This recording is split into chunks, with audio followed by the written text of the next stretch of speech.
Live. Everywhere. On netrootsradio.com.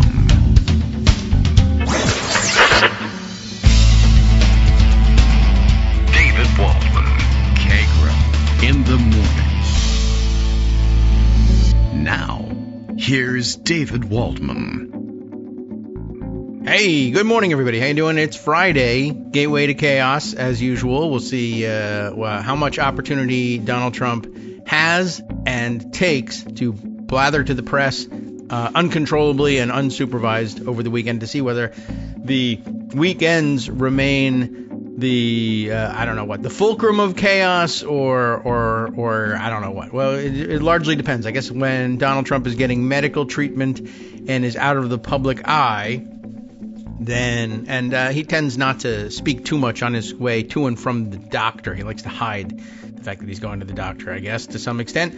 But that will help keep things quiet over the weekend if that's what we're in for. It's cool enough that, I guess it's still warm enough that he could be playing golf here in Virginia. I think he likes the toastier temperatures when he's out playing golf. He's not a big sweater guy, I don't think.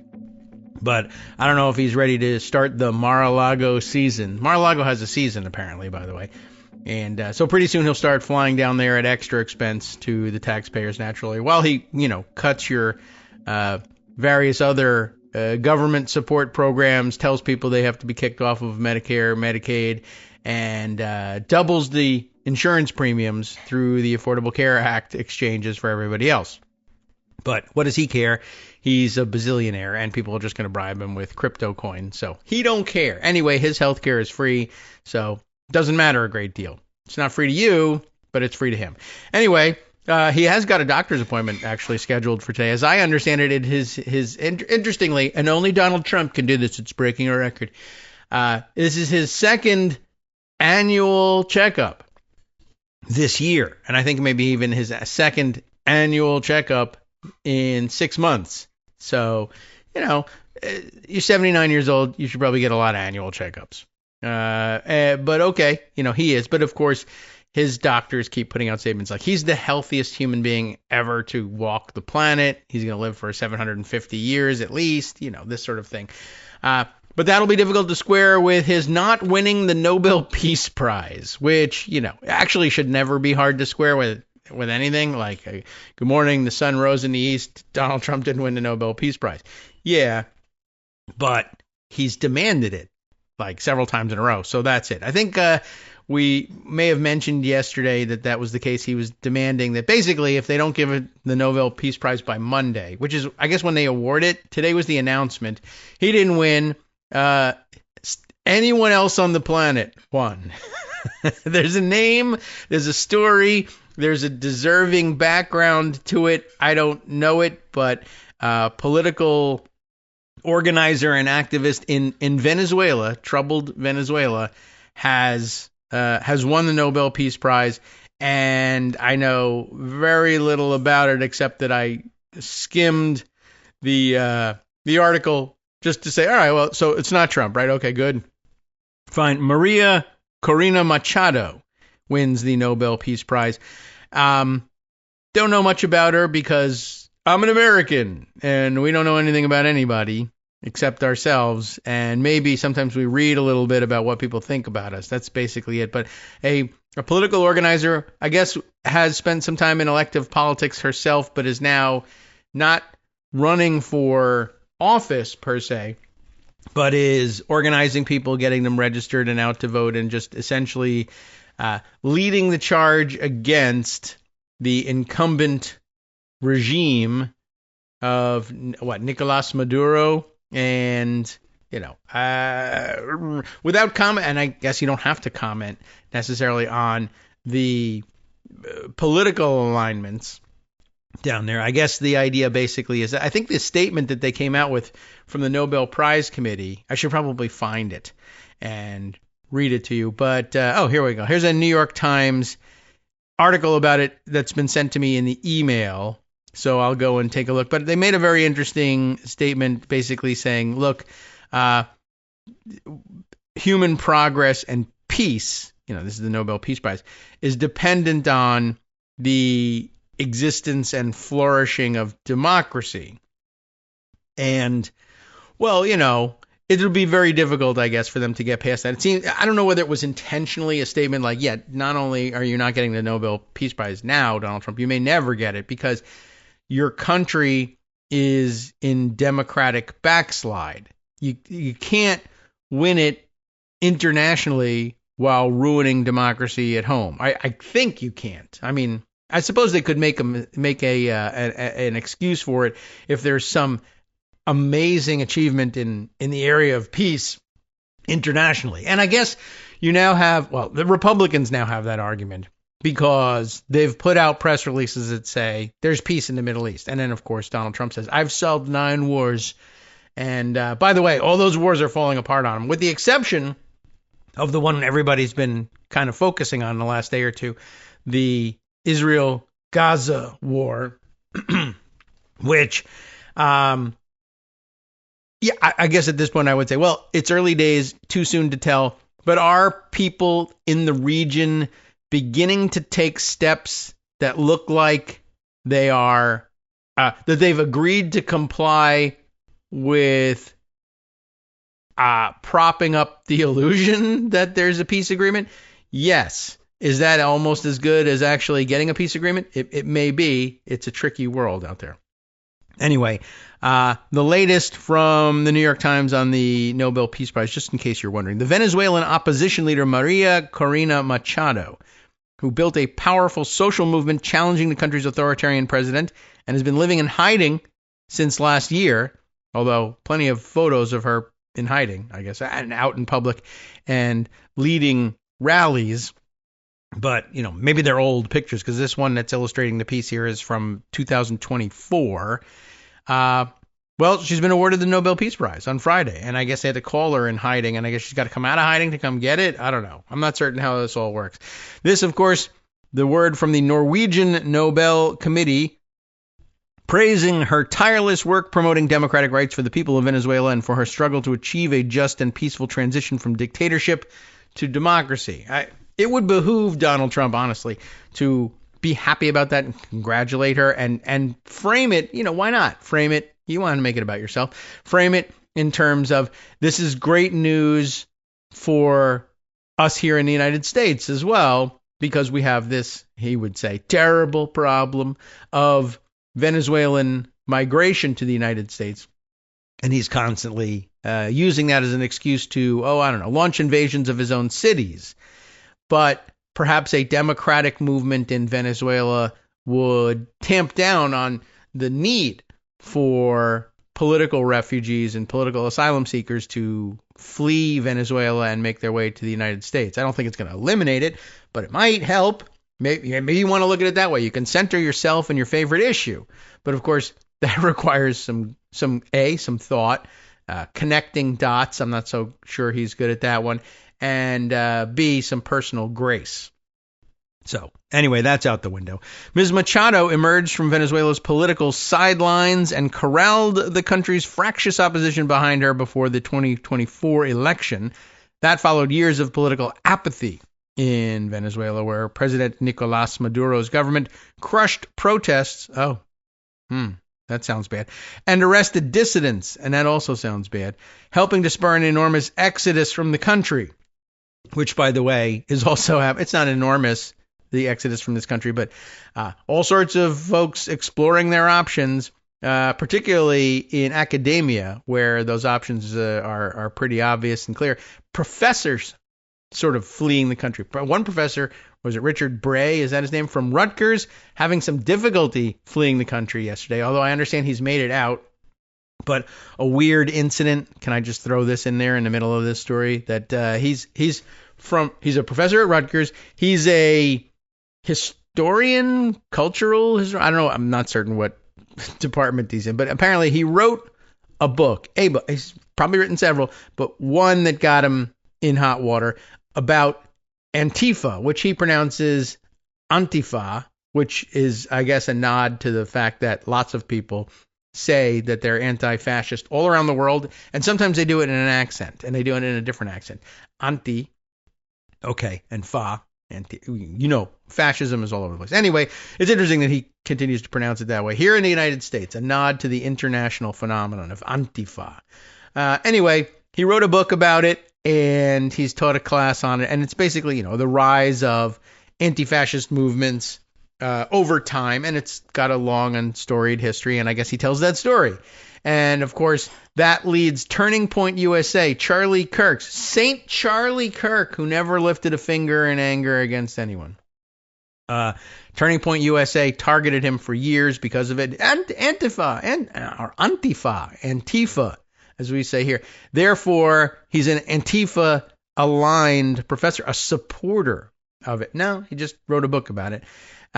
Anyway, they've been targeting him for years, and apparently the threats and harassments and doxing have gotten so bad that he said, I'm leaving the country. He moved his family he attempted at first to move his family to Spain and worked something out with the university. I guess they like him at the university at the administrative level anyway, even if Turning Point Rutgers does not. Anyway, he said, I guess he worked it out. He was going to teach this class, continue to teach the class remotely from Spain, which I guess, look out, kids. You're going to have a 9 o'clock class. It's middle afternoon for the professor. It's going to work out very well. Anyway, I don't really know about the dynamics of that, but that's what the arrangement was, and he was all set, had everything done, was actually at the gate to board his flight, which means buying tickets, making reservations, buying tickets, paying for them, checking in, going to the, checking the bags at the counter and going through security and the whole thing with boarding passes and everything. And then getting to the gate as he's, I guess running his boarding passes through the scanner. They're like, oh, hey, we don't have you on this flight. All of a sudden, the computer says, no, you don't have reservations, which is highly unusual, very unlikely to actually happen, given how many times you have to prove that you've got boarding passes and you're on that flight in order to just get to the gate. These days, didn't always used to be the case, but it is now. Anyway, so he missed the flight yesterday and was giving interviews and he actually wasn't even talking that much about that. He was describing the rest of his ordeal. But yeah, sort of a scary moment there where our dodgy boys meddling in the computer systems and trying to prevent dissidents, I guess you would call them, from leaving the country. You'd think they want them to leave the country, but that's one of the things about authoritarianism. You'd think they'd want you to leave the country, but in fact they want to stay here and bother you, torture you, whatever. Or it's somewhere in between bother and torture usually. Let's say up to and including kill, I guess. Anyway, I just thought that was an interesting moment. Anyway, apparently I saw from social media that he's made it out on the next day's flight. I don't know whether he switched carriers. It could be a number of other things, just a computer glitch. Something extremely dumb that happened that, didn't happen to anybody else, but just happened to happen to this guy, maybe. But, you shouldn't have to raise those questions in this country. If you're going to win the Nobel Prize for Nobel Peace Prize for settling 10,000 wars around the country, you're going to want to have this country in order to be eligible for the prize, as the committee's statement said. Let's see if it's in here, by the way. Back to Ms. Machado, because it's a big international story. After being barred from running for office, she's now backing an opposition candidate against Mr. Maduro in the presidential race. Mr. Maduro won what was widely regarded as a rigged election, and Ms. Machado went into hiding. Even Donald Trump thought it was a rigged election. For a while, the United States, under Trump's first administration, I believe, weren't they backing an alternative winner to, maybe it wasn't the last election, but perhaps the election prior to that. Anyway, the director of the Norwegian Nobel Institute called Ms. Machado a few moments before the prize was announced. No, the director of the Norwegian Nobel Institute isn't called Ms. Machado. He called her on the phone. Got it? And called her a few moments before the prize was announced. Psst, you're going to win. To tell her that she had been selected.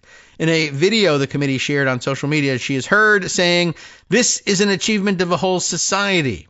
I am just, one person. I certainly do not deserve this." That's something that Donald Trump, you should get used to saying. Maybe you'll win. if you started saying that, although those aren't words he can say.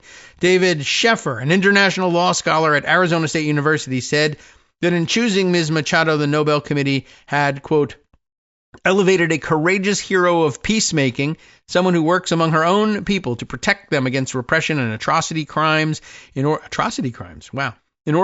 to shape a more peaceful and democratic world. Here is what else to know. This is it. New York Times will tell you, here, you want to know something about it? Fine, I'll tell you. Here's what you, a plebe, needs to know. Democracy campaigners. I guess that's where the trend is. Ms. Machado is the latest female democracy campaigner to receive the honor. In 2023, Narges Mohammadi of Iran was recognized for her crusade for women's rights. In 1991, oh my goodness, why am I reading? I'm going to have trouble with the pronunciation of all these names. It's an international community. Da Aung San Suu Kyi. Wow. I'm sure I ruined at least 50% of that, of Myanmar, was awarded the prize for her nonviolent struggle for democracy and human rights. That's a tough road to hoe, Myanmar. They were both in prison when they were honored by the Nobel Committee and remain there today. And if you'd like to read more about that, you should probably do it. They say it is a secretive process. The Nobel Committee accepts nominations from a pool of potentially thousands of nominators. And though the official list of nominees is kept secret, some names are revealed. Donald Trump! By those who nominated them. This year, 338 candidates, 337 of whom were Donald Trump, 244 people and 94 organizations, there you go, were nominated for the prize. I bet World Kitchen, what is it, Jose Andres' organization was probably one of those, that sort of thing. Not to mention probably perennially Doctors Without Borders and the like. Anyway, that's the way the nominations went this year. A committee of 5 people appointed by the Norwegian Parliament selects the recipient in secret. And then, of course, a little background on U.S.-Venezuela tensions, Trump's campaign for it. Several groups or individuals, including the leaders of Israel, Pakistan, and Cambodia, all said they had nominated him. Just didn't work out, I guess. Though this year's award was intended to honor achievements in 2024, before Mr. Trump had returned to the White House. And by the way, that excuse is available to him. Steve Scalise, I saw on social media today. Thanks again to Aaron Rupar for showing all this to us. Was on with Maria Bartiromo. I don't know whether it was yesterday or today, but I saw it this morning. And the issue was, where is it? Here it is. The exchange goes like this. Bartiromo says, should we play it for you? I don't know. I'll do it from the laptop. We'll see whether the sound quality is good enough. Aaron's usually pretty good at this. All right, let's see. Whoops, got a little drop out there. Can we play this? It's incredible that President Trump was able to negotiate a deal that does not include a two-state solution, because there was a lot of debate. Why would you give a state to terrorists? But, Congressman, on the point about the Nobel Peace Prize, I agree with you. What President Trump has done here, not just Gaza and Israel, but also all of the wars that he was able to end. Do you think maybe that the reason that the Nobel Committee did not give it to him is because you had to get the application in and before January 31st, and that was only 11 days into President Trump's second? So, okay, now that's a pretty good excuse if you ask me. Did you hear that? Is it basically, do you think the reason he didn't get the prize is that the nomination was late? I mean, basically, the deadline being January 31st, he had just been president for 11 days. He hadn't settled 950 wars yet. Totally available to Steve Scalise, which is a great excuse. Yeah, this year they're giving the prize for activity in 2024. He wasn't president in 2024. By next year, I expect we'll be talking about Donald Trump as a leading candidate for, you could absolutely take that. But where does Scalise go? Term. So we didn't really know that he was about to. Yeah. They could play technicalities. They gave it to Barack Obama for just getting elected president. There was no achievement there. I think that's not Prime true. Minister Netanyahu has nominated him. My colleague Claudia Tenney is formally going through the process to nominate President Trump. Wow, Claudia Tenney. So there's a Why didn't they listen to Claudia Tenney? The bottom line is, what should the criteria be to earn it? Right. Nobody's done more in decades to bring peace to the world than Donald Trump. Well, okay. I can pretty much stop it there. There's a few seconds left. Although I should see if there's any other whoppers in that one. I'm just a little bit curious. If they want to restore credibility to that prize, he really has earned it and he should get it.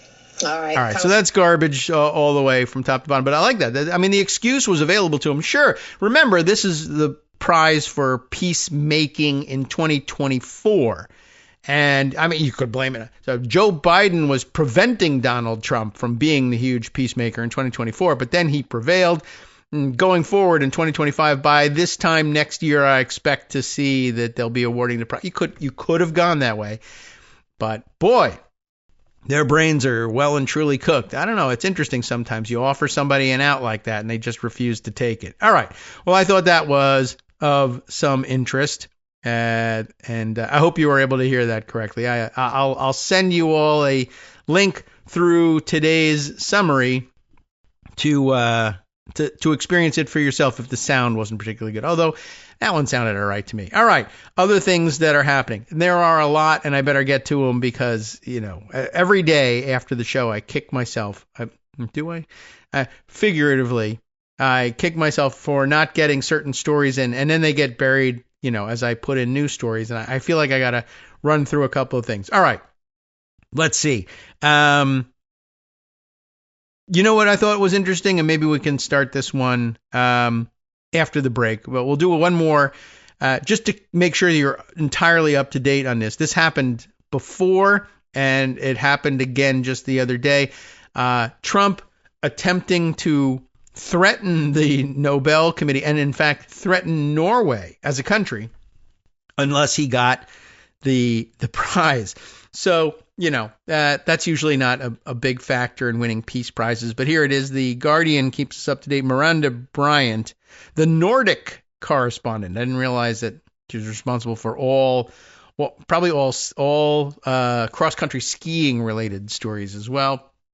Norway braces for Trump's reaction if he does not win Nobel Peace Prize. Miranda Bryant, the Nordic correspondent for The Guardian. I think I neglected to tell you it was in The Guardian. Here's a subheader for you. U.S. President may impose tariffs, demand higher NATO contributions, or even declare Norway an enemy, an analyst says. By the way, a related story that they link to here. Why is Donald Trump so obsessed with winning the Peace Prize? And the answer is, I don't know. I heard it was cool, and you get a gold medal, and he loves gold things. With hours to go until the announcement of this year's Nobel Peace Prize. Oh, and you shouldn't leave out of it as Scalise did. Scalise gives you the answer. Obama won one, and I'm totally better than Obama. How could I not win one? So anything that Obama got, he's got to get two of, or else someone's cheating. With hours to go yesterday until the announcement of this year's Nobel Peace Prize, now 0 hours to go, and we're counting up instead. Norwegian politicians, oh my God, I'm going to have to say their names, aren't I? Were steeling themselves for potential repercussions to U.S.-Norway relations if it's not awarded to Donald Trump. The Norwegian Nobel Committee pointedly said on Thursday that it had reached a decision, it was over by the time he started making threats, about who would be named the 2025 Peace Prize laureate on Monday, several days before Israel and Hamas agreed to a ceasefire under the U.S. president's Gaza plan. We'll get to that because that's crazy too, in a way. Actually, the drama surrounding it is what I'm interested in. Taking into account the time frame and the composition of the independent 5-person committee, most Nobel experts and Norwegian observers, that's an interesting, I guess that's what a Nordic correspondent would do, believe it is highly unlikely that Trump will be awarded the prize, leading to fears in the country over how he will react to being overlooked so publicly. He's not overlooked. He's just, look, we're just saying you didn't win. I saw you. Oh, goodness. Okay, so there are Norwegians involved in this. Kristi Bergstø, maybe. Bergstø, or some. It's the O with the slash in it. I don't know. Bergstø, I guess. Leader of Norway's Socialist Left Party. Oh, dear. And its foreign policy spokesperson said Oslo must be, quote, prepared for anything. Donald Trump is taking the U.S. in an extreme direction, attacking freedom of speech, having masked secret police kidnapping people in broad daylight, and cracking down on institutions and the courts. When the president is this volatile and authoritarian, of course we have to be prepared for anything, Bergstø told The Guardian. She's not on the committee per se, but basically if you have, elected officials in Norway basically running around saying, well, he's doing all these things, it's a good hint. You're not going to get the Nobel Peace Prize. The Nobel Committee is an independent body and the Norwegian government has no involvement in determining the prizes, but I'm not sure Trump knows that. We have to be prepared for anything from him. And of course, he'll say, that's a terrible excuse. The Norwegian legislature appoints the people who make the choice. Yeah, they make the choice, but you appoint them. In his mind, Mr. Unitary Executive is not going to accept that as an excuse from anyone, unless he needs it as an excuse for himself. Trump has long been outspoken, about his belief that he should be awarded the Peace Prize, an honor previously bestowed on one of his presidential predecessors, Barack Obama, in 2009 for his, quote, extraordinary efforts to strengthen international diplomacy and cooperation between peoples. In July, Trump reportedly called Jens Stoltenberg, Norway's finance minister for some reason, and the former NATO Secretary General, that's the reason, to ask about the Nobel Prize. When am I going to get it? At the UN last month, Trump falsely claimed that he had halted 7 unendable wars, telling world leaders, everyone says I should get the Nobel Prize. Well, I think that was a command to them. Everyone say I should get the Nobel Prize. That's pretty amazing because obviously it's an assemblage of people who are like, I don't know anybody who said that. But all right. And of course, 7 unendable wars. Arild Hermstad, the leader of the Green Party in Norway, said the Nobel Committee's independence is what gives the prize its credibility. Yeah, probably true. All right. Well, there's a lot of other names that we could stick around to try to pronounce, but I think you get the idea. Norway says, nah, I don't think so. Hi, I'm Scott Anderson, the guy that writes the daily summary for this show, Kagro in the Morning. Thank you to everyone that supports this show. Many of you send donations through PayPal, Patreon, Square Cash, Radio Public, and so on. Some of you write your own essays and send them in, or read articles with your own commentary. We appreciate it. Now, some of you are listening to this and thinking, I'd like to help, but isn't there something I could do that wouldn't require money or effort? Why, yes, there is. You can just like us. On Daily Kos, they call it the recommend button. YouTube has a thumbs up. There are hearts and likes and love buttons. Tap our love button. Tap our love button every day. Share our shows and summaries on Facebook and Twitter, YouTube and iTunes, Stitcher and Amazon. Most of these places allow you to write a review, so a sentence or two would be great. Recommend us to social media, or tell your friends to listen to the show. You aren't just helping us, you're helping them find their new favorite thing to listen to. You could change the world. So thank you in advance from me and everybody else in the world. All right. Welcome back, everyone, to the Kagro in the Morning Show here on Netroots Radio. I was doing a mini show right in the middle of everything, and I said, oh, yeah, that's right. I got to do the actual show and come back. I think we're done, I guess. You got the gist about how the Norwegians feel and how the rest of the world feels about the Nobel Peace Prize. But it is interesting. I note for the record, for some reason, that yesterday the president? Yes, I think president of Finland was, not the prime minister, the president of Finland was visiting in the U.S. and was in the Oval Office doing one of those, sit in one of these golden chairs in front of all the, spray painted doodads that are glued to the wall. And it's an embarrassing exercise. I would think most people I guess they want to get out of it, but I suppose they know they need to come and pay homage to Trump, or else they'll get their country in trouble unnecessarily.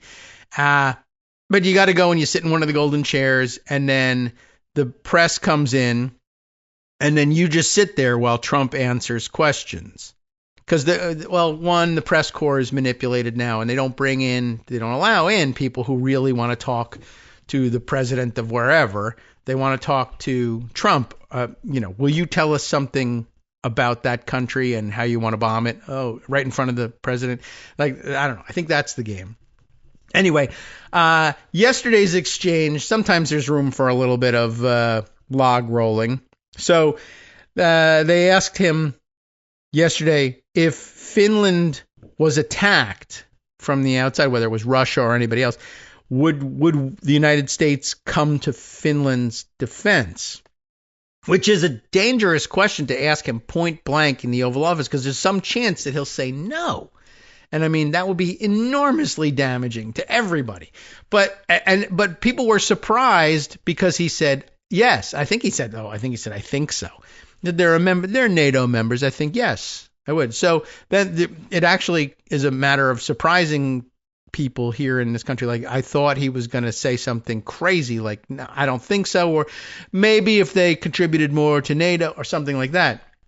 But it's interesting because, you know, it's a good insight into Trump. We should remind ourselves from time to time, as crazy as he is, as reckless as he is, he's also something of a coward. And despite the fact that he has the big reputation that was manufactured for him on television, oh, you're fired, you're fired, you're fired. We saw in the first administration, all the people that he fired either by tweet or had someone else do it, or they found out when he wasn't in the room. He wasn't big on that kind of confrontation with some types of people. Anyway, so I think it had more to do with the fact that the president of Finland was sitting next to him. He wasn't going to start that by saying, no, I don't think so. Screw everything. NATO sucks. You know, that's usually his message. But with the president of Finland there, no, I think we would. And that's actually like news. I don't think anybody asked the question. Maybe it hadn't yet been reiterated, but it's certainly been on the record. Trump has threatened Norway before if he didn't win the Nobel Peace Prize. And because there are no serious journalists left in the White House pool who, independently actually ask tough questions, they just don't allow them anymore. They replace them with, I guess, Murdery Trader Green's boyfriend is apparently the leading voice of the press pool these days. I wonder what he's saying about insurance these days. Is he taking the ride along with Marjorie to the other side on insurance premiums? Anyway, the questions posed to, or no one posed that I saw, the question to the president of Finland. What's your take on the President Trump threatening Norway unless he gets the Nobel Peace Prize? Like, how do you feel about that as a neighbor of Norway? Like, for instance, maybe you have some thoughts on that. And that didn't come up. And he probably wasn't going to answer. He wouldn't have answered that question anyway. But I just thought that was interesting. All right. So I got to make a note that I got to grab you the Finland footage from Aaron Rupar so I can prove to you that the president of Finland was in the office the other day. All right. So I mentioned also the strange and emerging story of the Gaza peace deal, such as it is, and I think I'm going to have to search for that one. But the New York Times ran a story about this that gave an interesting twist to things. I hadn't realized that this was supposed to be the story, but I guess they want to get that out now. That Jared Kushner was instrumental in bringing this Gaza deal about, which, they didn't play it up a great deal while it was happening. But it was, now they're trying to make it like, it was supposed to be a hush-hush backroom thing. But I got to tell you, having read the story, I have no more idea what happened here than I did before I read the story, which is a bad sign. And two, it gives me I get no indication of how this deal supposedly happened, nor do I get any indication that Jared Kushner knows how this deal happened. He has things to say about how it happened, but it's not clear to me that any of those things that he talks about had anything to do with getting a deal done. Third, I don't get any sense that a deal was done.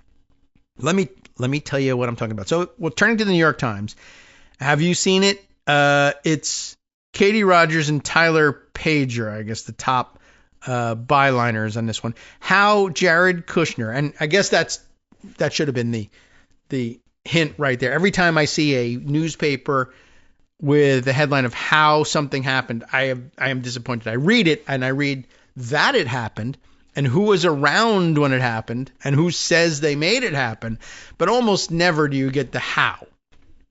I just think that's a huge oversight. It's just one of the weaknesses of our papers. And I think it has to do with access journalism. Like, I'm not going to tell you the how. The story is, I did it. How did I do it? If you ask me how, if you ask how it really happened, then you'll have the story of how I really didn't do it. So I prefer that you tell the story that it's about the fact that I was around and it happened, and so therefore that's how it happened. I was around.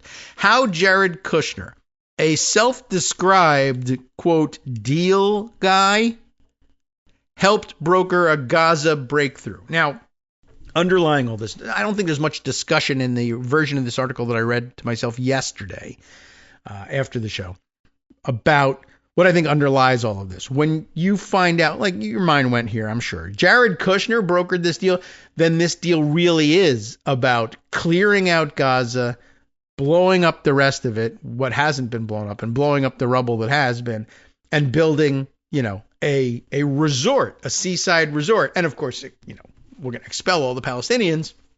It'll be a major international resort after this. But that's not really discussed. Anyways, but I guess that's what Jared Kushner has in mind when he says, I'm a deal guy. But the other problem is, it's not clear what a deal guy is, not from what he says. We have to piece it together for ourselves. All right. So, how Jared Kushner, self-described deal guy, helped broker a Gaza breakthrough. When? I didn't hear anything about it. That's right, because it was super secret. Subheader, trained in New York City real estate. And what was the training? He bought a building for $10 bazillion and then could hardly make the mortgage payment and had to go to the Middle East, which is where he gained his, expertise in doing this stuff, and ask sovereign wealth fund holders, Middle Eastern, Arabian Peninsula royalty, will you give me the money so I can make the payment on this building I foolishly bought and get me out of this deal? Sure. That's how he was trained in New York City real estate, everybody. You should keep that in mind, okay? I will say this. I could go to Dubai right now and make the same pitch and totally not get that money. There's just no chance that I would get it, even if I knew what I was talking about. It just wouldn't happen. So, in some sense, he's a deal guy. He pitched a deal. They put money into this thing, and he got it. So he's a deal guy, right? Well, yes, but he's also a deal guy because he was, he's the son-in-law of the president of the United States. They want to be in the good graces of the United States. If you don't do it, you're going to get in trouble. And also, he's got a pile of money already. So he's a little bit like us, and he understands that people who have piles of money and give other people who have piles of money other piles of money, you got to give another pile of that back at some point. So that's the deal. What's the rest of it? Nobody knows. And that's the key to understanding what a deal guy is in the mind of someone like Jared Kushner. You'll see. Trained in New York City real estate, the president's son-in-law had a single goal: get to a yes first and hash out the details later. Now, you and I in the real world, where we have budgets and stuff like that, get to a yes first and hash out the details later means there is no deal. There's the desire for a deal. Do you want this? Yes. And do you want that in exchange? Yes. Well, how the F are we going to make that work? I don't know. Do you have a deal? No, you don't. But if you're a deal guy, which means you'll find out in a few minutes, means a rich guy who has enough, I'm really rich, enough money that if the whole thing gets effed up and you lose it all, it's still okay. I wish I didn't, but I'm still going to be okay. Not only that, I'm going to be more than okay. All the yachts, the mansions, the billions, I still have lots of those. That's a deal guy. It's just different being deal guys, just a different sport, he said. Yeah, and the sport is, if you knew you would be a billionaire after this was over, no matter how badly this deal went for you personally or anybody related to you or whatever, what would you attempt to do? There's a saying out there, one of those things that they might paint on a sign and sell to you at Home Goods, right? We're all at a home sweet home. Would you like the one and no more life's a beach either? Would you like the plaque that says, what would you attempt to do if you knew you could not fail? I've seen that sort of inspirational saying, right? So what kind of deal would you attempt to make if failure didn't really mean a goddamn thing to you or anyone else, but success might mean more money? What would you try? Be a deal guy. Yeah, it's a different sport if you're sitting on a pile of gold. All right, let's get to the story itself. Last Friday, when Jared Kushner heard that Hamas would begin talks to release Israeli hostages, he was fielding calls at his mansion, which sits on a man-made island just north of Miami. By the way, this was the day after Yom Kippur, so, how busy was he the day before? Peace in the Middle East? Shoot, I should get in on that. He jumped into his car and drove the 20 minutes to another mansion. He's a deal guy. This one owned by the billionaire Steve Witkoff, President Trump's Middle East peace envoy. In those crucial moments between mansions, the Trump administration's diplomatic power center was not in Washington, but in one of the wealthiest enclaves in Florida. Wow, I can't believe it. The two real estate developers charged with closing the deal on a prime piece of Mr. Trump's, prime piece. Everyone knows it comes into that, prime piece of real estate. No, a prime piece of Mr. Trump's foreign policy ambitions got to work all of a sudden. Last Friday, they got to work doing this. Remember, this is an article that's attempting to give Jared Kushner the credit for ending the Gaza war. Wow. How long has he been working on that? It's almost a week. In fact, a week today.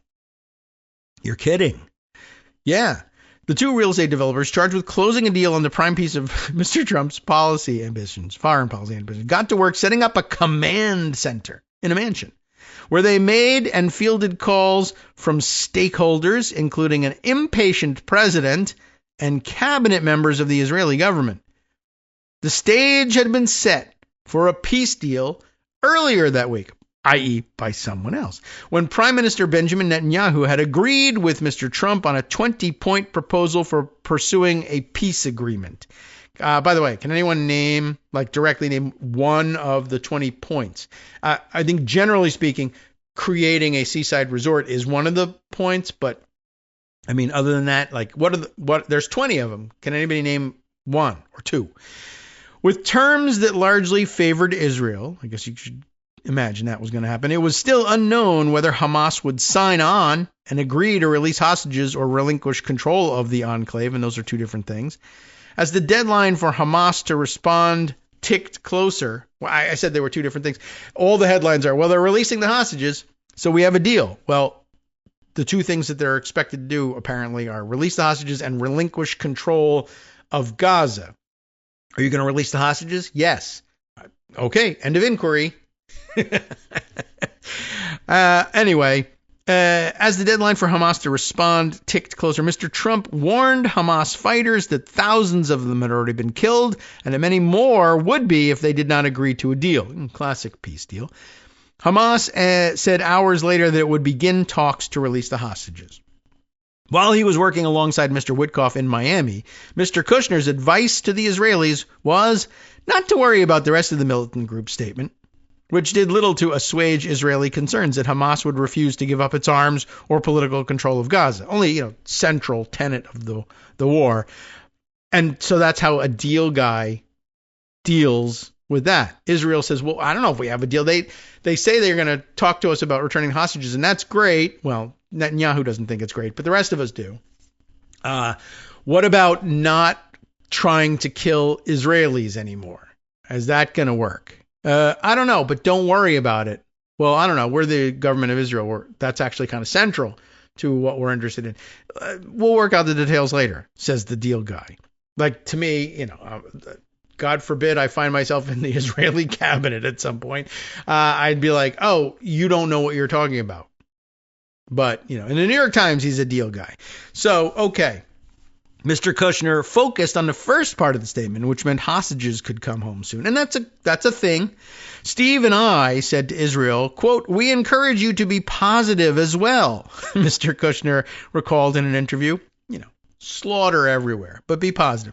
In phone calls, the Israelis had been telling them that Hamas would outright reject any deal. Okay, so again, the phone call says, hi, it's me calling from Israel. I don't think Hamas is serious. I think you're going to reject the deal. Well, this is the time to be positive, Mr. Kushner reiterated.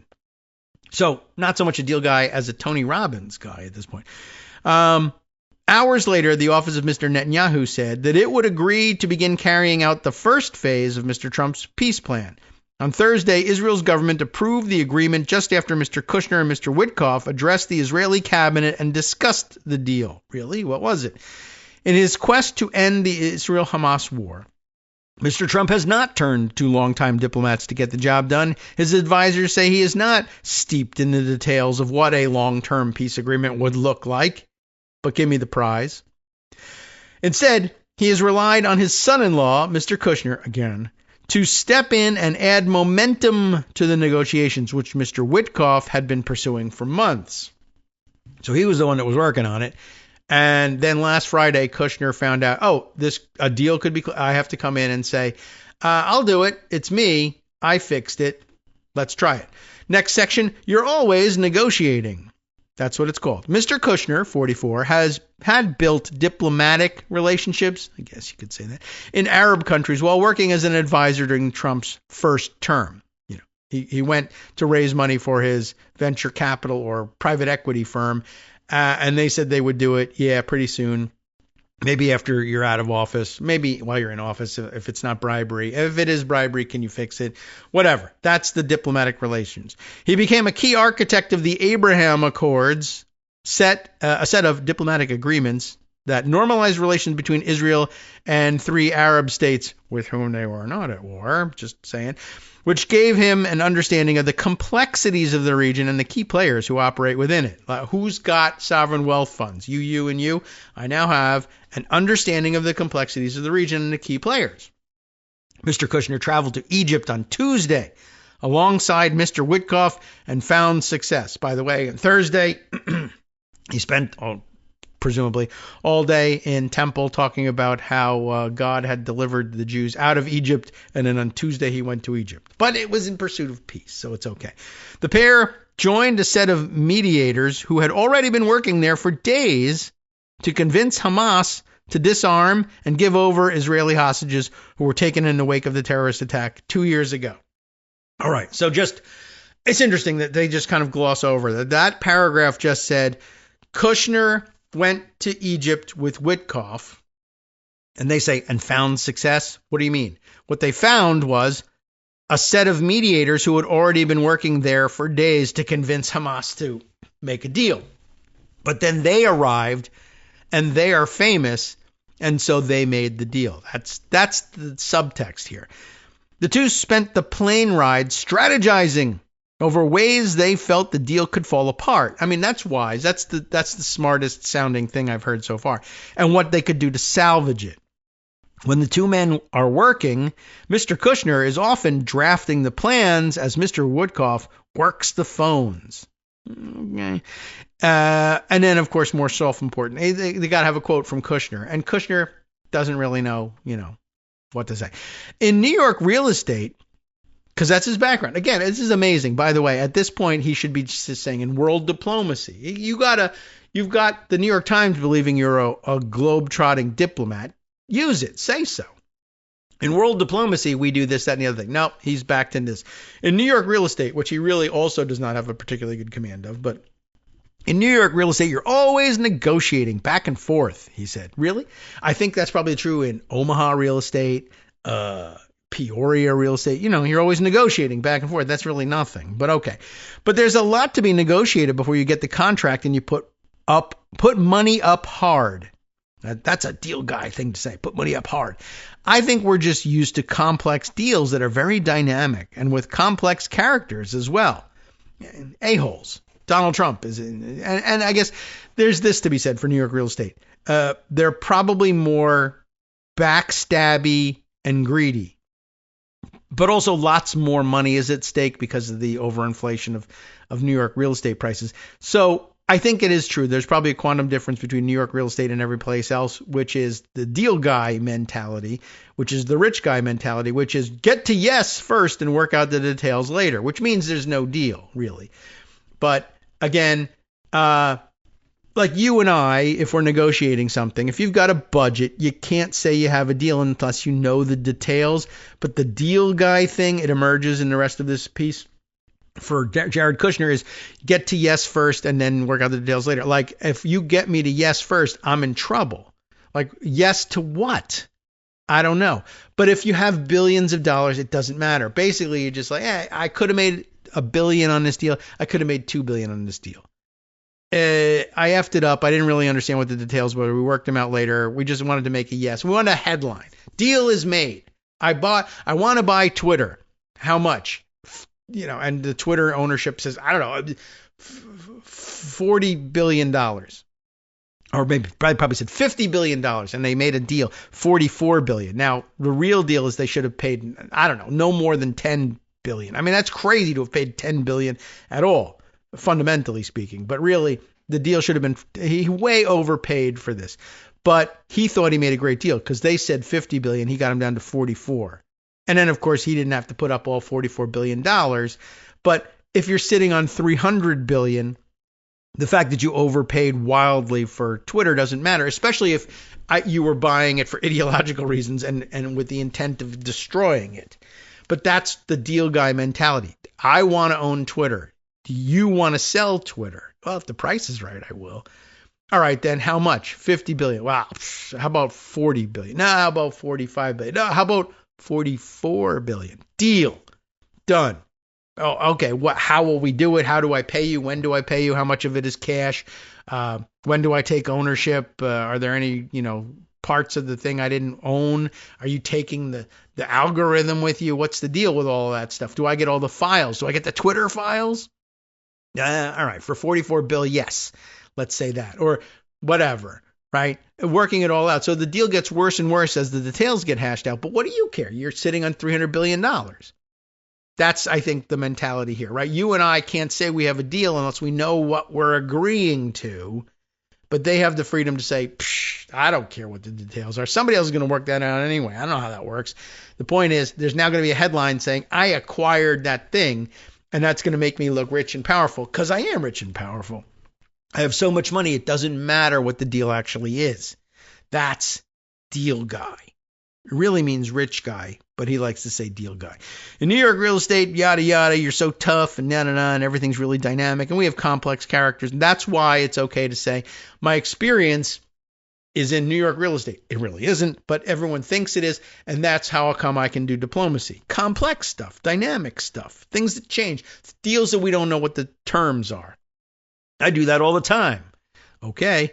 Hours after Mr. Kushner arrived in Egypt, Mr. Trump announced that Israel and Hamas had reached an agreement that could spell the end of the 2-year conflict that began when Hamas attacked Israel, killing roughly 1,200 people. They have to put this stuff in to give you the background, I guess, and taking about 250 hostages. They're not going to tell you what happened since. The Israeli military is, they'll tell you this. The Israeli military has since killed more than 67,000 Palestinians, by the way, including civilians and combatants, according to local health officials.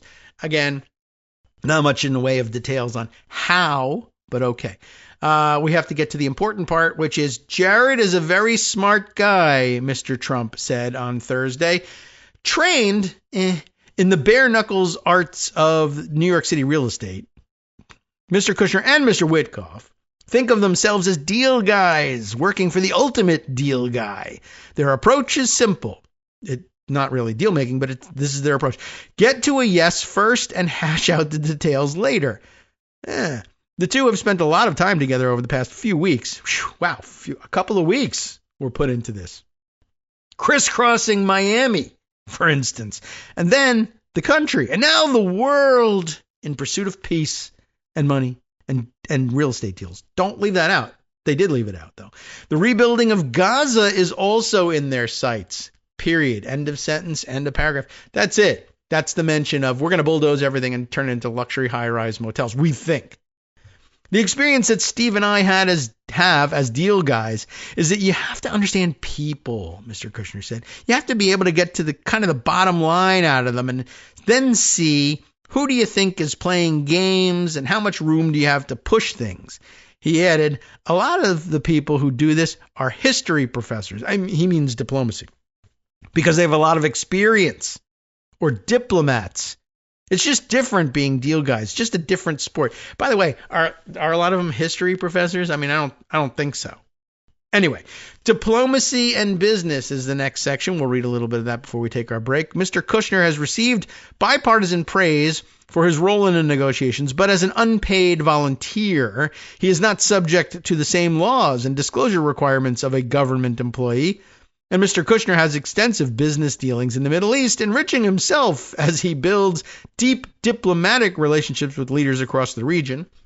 His critics have said that he is evading bureaucratic safeguards designed to prevent conflicts of interest. That's probably true, but you were never going to prevent them with Kushner. As for questions about Mr. Kushner's money-making efforts in a region of the world where he is trying to negotiate peace, the White House has said there's no problem. And they sent out Caroline Leavitt to give really another one of her screeds. How dare you is essentially it, right?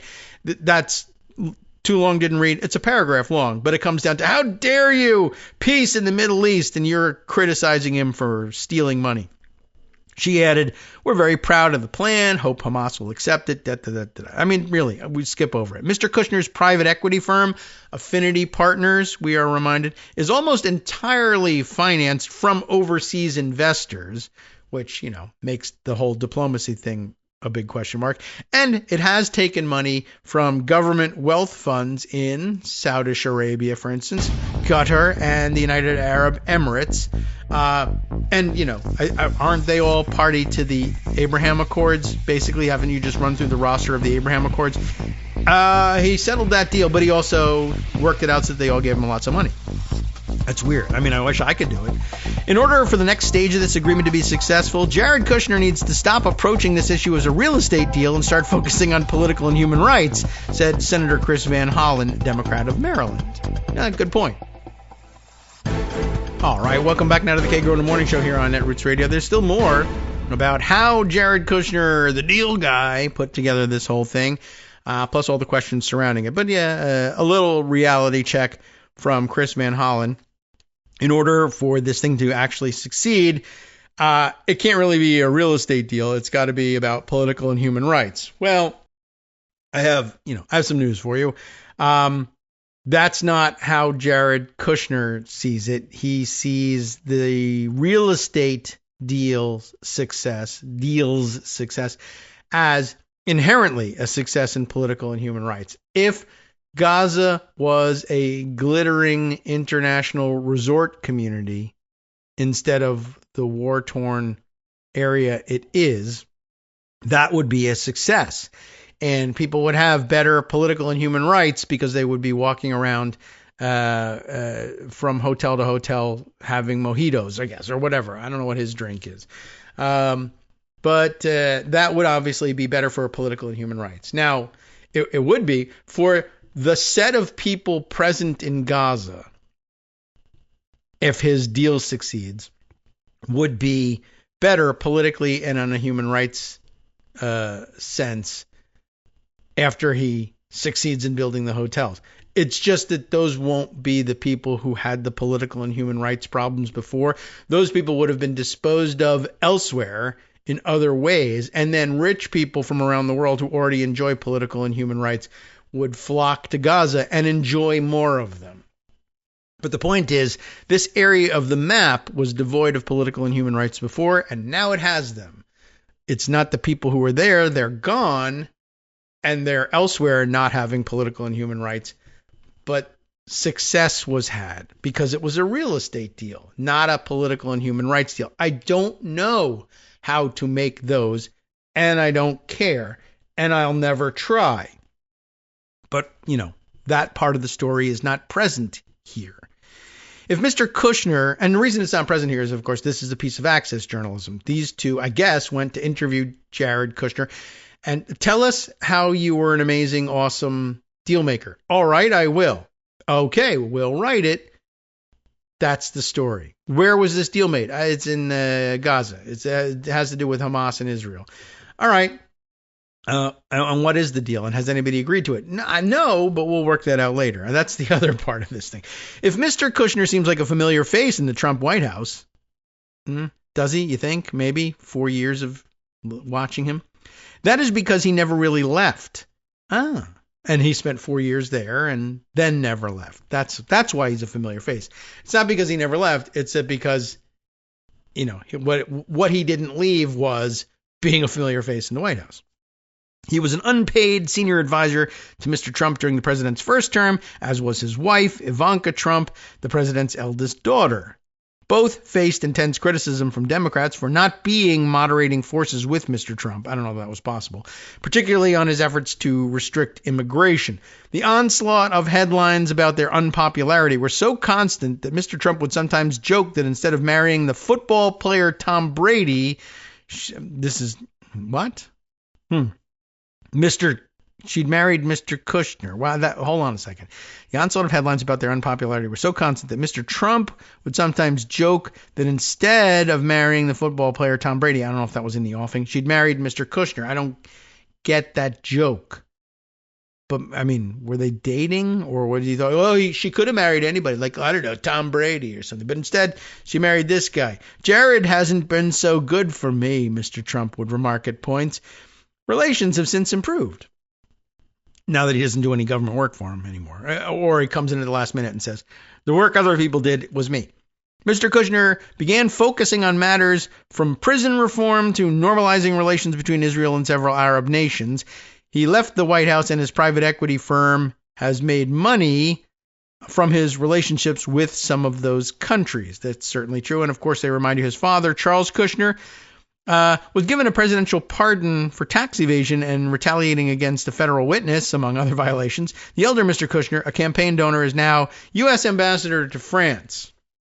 So, good backgrounder for a one-paragraph thing, but, behind all of that is, once again, Kushner began focusing on matters from prison reform to normalizing relations between Israel and several Arab nations. Why did he focus on normalizing relations between Israel and several Arab nations? One of the reasons he was assigned to it, I think, is because he's Jewish. But he approached it as a business deal, and he hammered out a agreement between Israel and 3 Arab countries with whom they were not at war, but frosty relations, I guess. And I suppose they normalized these things. The new Middle East, they would allow Israeli investors to make money from this relationship, but also Arab investors to make money from this relationship. And then they would give some of that money to Jared Kushner, and he would invest it elsewhere also. That's it. From prison reform to normalizing relations between Israel and several Arab nations. Why that one? Because there was money to be made. Why prison reform? Because his dad was in prison. So there you go. We need to have peace in the Middle East. You're Jewish. Go do this thing. We need to have prison reform. Your dad's in jail. Go do this thing. All right. He may have asked for those assignments. What's next? The section is called The Right Timing. Mr. Kushner has stayed in his father-in-law's orbit as a volunteer advisor, and he has long abandoned any pretense that he would be the one to mediate Mr. Trump's impulses. Right? I can't do it. I'm not even going to try. Instead, by the way, why not? Is he not capable of doing that as a deal guy? New York, the rough and tumble world, bare knuckles, real estate. They're both from New York real estate. Why isn't he taking on the job of moderating Trump's outbursts? And the answer is, I can't get to yes on that one. Or it involves real deal making where things are hard and the other party is out to get you and is also crazy. That one I can't do. Anyway, instead, he has leaned heavily into Mr. Trump's approach to achieving peace in Gaza. I'm leaving that pregnant pause in there. A process in which the president has made decisions on gut instinct over careful deliberation. That's certainly true. But I mean, where should that sentence have gone? He's leaned heavily into Trump's approach to achieving peace in Gaza. Why? Because Trump's approach to achieving peace in Gaza is a real estate deal. So I leaned heavily into it. Not because it was all about gut instinct over careful deliberation, although that's the way I like to explain being a deal guy. It's gut instinct. I feel like it would be profitable to own this building. That's the gut instinct. It's gut instinct over careful deliberation. Careful deliberation would be the spreadsheet says you can't afford the payments. There's not enough money in this deal for you to make the payments you need and profit. Well, what about if I did it anyway, and then the headline was Jared Kushner seals the biggest deal in New York City real estate ever, and not I can't afford it because that hasn't happened yet. Well, eventually it's going to happen. That's what the spreadsheet says. Money's money. The numbers are numbers. You're not going to be able to afford this thing. Well, why don't I ink the deal, take the headlines, and we have how long? 5 years to figure out how to make this, 10 years? How to make this payment that we can't afford. And here's my plan. My father-in-law is president of the United States now. I'm going to use that as a way to go to Dubai and Abu Dhabi and Riyadh and ask for a couple $2 billion. And eventually I think we can wring it out of them. They'll see. He's the president. He's not going to die. And we can make deals for ourselves if we just start bribing them. All right. And then poof, the deal is done and the building gets paid for. That's gut instinct over careful deliberation and happy circumstance. You're able to save yourself from this thing. But that's the deal guy mentality. Michael Herzog, the former Israeli ambassador to the United States, said the combination of Mr. Kushner's connections in the Middle East and his status as a member of the Trump family made him particularly valuable during negotiations. As a bribe recipient and bagman, sure, he's perfect. I believe Jared played a role in convincing President Trump, together with Steve Witkoff, to come out with this initiative. He said of the 20-point peace plan, it was the right timing. Everyone around here didn't give it much of a chance, but it worked. Well, it hasn't worked yet, but they've made it look like it's going to work so far. Mr. Kushner's efforts are even winning praise from Democrats. All right. Thomas R. Nides, Nides, who served as the U.S. ambassador to Israel in the Biden administration, I missed that entirely, said he was thrilled the final hostages were set to be released. That is a good part of this. He was exceptionally important in Abraham Accords, knows how to manage Bibi, that may be, and understands the Arab countries. They have money, and if you do some things, they'll give it to you.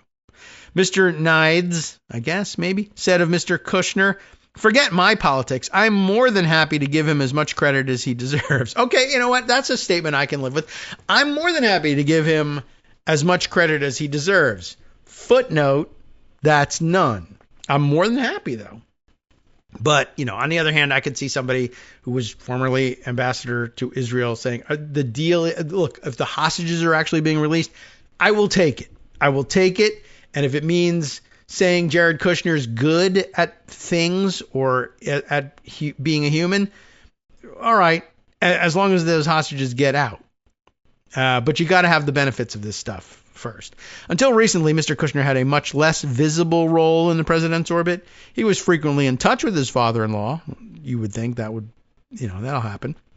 And some of the president's top aides, and made occasional visits to the White House. Roughly 8 months ago, Mr. Kushner started working with Tony Blair, the former British prime minister, on plans for a post-war Gaza in the real estate sense. In August, the two of them met with Mr. Trump and his top aides to discuss the future of the Gaza Strip as a real estate deal. In the weeks since that Oval Office meeting, Mr. Kushner emerged as a key player in the negotiations, working closely with Israel and the Arab nations. Once it was clear that the deal was, no, seriously, we really are going to level the place and make a real estate deal out of it. Oh, can I get in? Yeah. Okay, well then make me a key player. All right. This is way more than I kind of anticipated, Mr. Kushner said in an interview. I think there's a chance that when I get home, my wife changes the locks on the house. Self-deprecating humor. And there you go. Now you're at the end of it. Now you tell me, do you know how Jared Kushner, self-described deal guy, helped broker a Gaza breakthrough? I know where he was.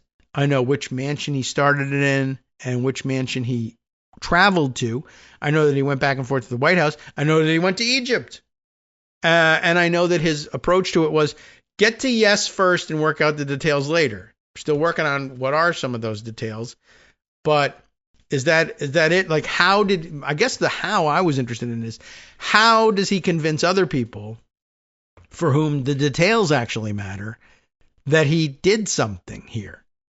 I don't know. But I guess the real issue is, well, how did Jared Kushner convince Katie Rogers and Tyler Pager that he had made a deal here when there were no details?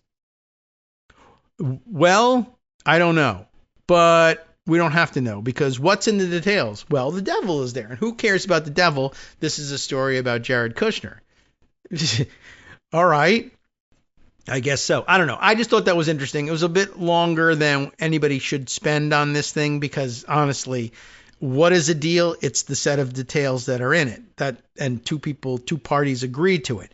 Well, there's an agreement, and so there you go. You got a deal. Well, no, not really. I mean, only rich people can make this sort of thing happen, right? To approach a deal that way. I don't care what the actual deal is. I don't care what the details are. I care about the headline that says we have a bargain. And you and I say there's a huge danger that this thing goes over budget. People like him say, what's a budget? Right? So I don't know. I just found that interesting, and it's a way to think about and digest what's happening here, because if you just read the story and say, how did this happen? Oh, here's a story that says how it happens. And then you read it and you're like, that doesn't tell me anything about how it happened. It will make no sense to you, and you'll just be upset. And now at least you'll understand. Well, now I understand how come he thinks he's made a deal when the whole story is about we don't know what's going to happen or how it's going to happen. How is that a deal? Well, money will move and I'll get it. How, why, how much, under what circumstances? Don't know. Little people will do that later. I don't know. I found that kind of fascinating. I hope you did too. Let's see. A couple of other things definitely some other things I wanted to get on record. Definitely not going to have the time to do it, but let's get started. One, did you notice this the other day? This has been a video that had been making the rounds. Stephen Miller, once again, speaking out of turn. And there was a clip in which he begins telling his interviewer that on CNN, that the reason it was A-OK and everybody should expect Donald Trump to dispatch troops to various Democratic cities that he didn't like and wanted to conquer was that the president has plenary authority to do this, which, by the way, he does not. And what was astonishing about the interview was that he's mid-sentence, right after he says the president has plenary authority, he stops dead, and the interviewer is like, Stephen, are you still there? And there's a weird moment in which that's the end of the interview. No more exchange happened between the interviewer and Stephen Miller. And he stands there looking like blankly at the camera. And I think the theory is that he heard himself blurt this out, and it isn't true. And it would be a major, major constitutional crisis if they believed that it was the case and acted upon it. That he basically blurted it out. This idea that the president has this plenary authority, which he does not, and decidedly does not, and would be a major upheaval to the constitutional order if it were believed to be true. It would be a 5-alarm fire if he said it, but he did say it. So he just stops talking. And I guess the theory is he thinks that if he just stops talking, the CNN interviewer will think there's a technical problem and they'll end the interview and he'll never have to explain what he meant by saying that or why he said it when everybody knows it's not true. So I don't know whether that's what actually happened. Maybe there were technical difficulties. I guess that's possible too, although you would think there would be more from the Stephen Miller end of him saying, are you still there? Can you hear me? Or, yes, I'm still here. I can't hear you very well, though. Something like that. But since nothing is said, no one knows what happens. Well, The Guardian also says, why don't we have somebody, in this case, George Chidi, Chidi, answer the question for people, hey, what does that mean, plenary authority? Stephen Miller said Trump has plenary authority. What does it mean? White House Deputy Chief of Staff had an odd pause during a CNN interview when asked about the president's power to deploy National Guard troops. What's the scoop? An odd moment in a CNN interview with Stephen Miller.